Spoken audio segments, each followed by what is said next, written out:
যে আমার জেলা পরিষদ কেন্দ্রে আমি এইমাত্র সমস্ত কেন্দ্র সফর করে এসেছি। ভারতীয় জনতা পার্টির কিছু দুষ্কৃতকারীরা খুব চেষ্টা করেছিল গতকাল রাত্র থেকে যে ভোটাররা যাতে ভোট কেন্দ্রে আসতে না পারে, পোলিং স্টেশনে যাতে পুলিং এজেন্টরা ঢুকতে না পারে, তার জন্য আপ্রাণ চেষ্টা ওনারা করেছিলেন।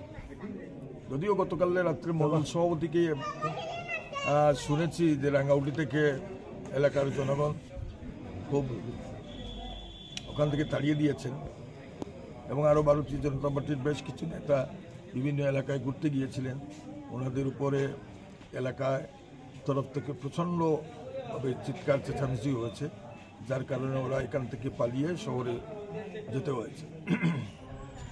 আজকে আমি এই সফর করে দেখলাম যে ভোটাররা কিন্তু পুলিশি নিরাপত্তায় সবই ভোট কেন্দ্রে আসতে পেরেছে, বিশেষ করে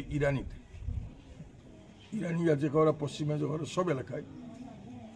কিছু কিছু ক্ষেত্রে আমরা লক্ষ্য করছি যে ভারতীয় জনতা পার্টির যারা পঞ্চায়েত স্তরের ক্যান্ডিডেট আছেন ওনারা লাইনের মধ্যে কিছু প্রচার করছে, যেটা অবজারভার বা সেক্টর অফিসার বা সেক্টর পুলিশ অফিসারের কাছে কিন্তু আমি কমপ্লেন করেছি, এডিশনাল এসপির কাছে কমপ্লেন করেছি, কিন্তু এই ব্যাপারে ওনারা কোনো সঠিক উত্তর বা কার্যকারী কাজ করছেন না। এবং আমার এই পরবর্তী সময়ে আমি এখানে পঞ্চায়েত সমিতির আসনে 3 নং আসনে আমি প্রার্থী হয়েছি।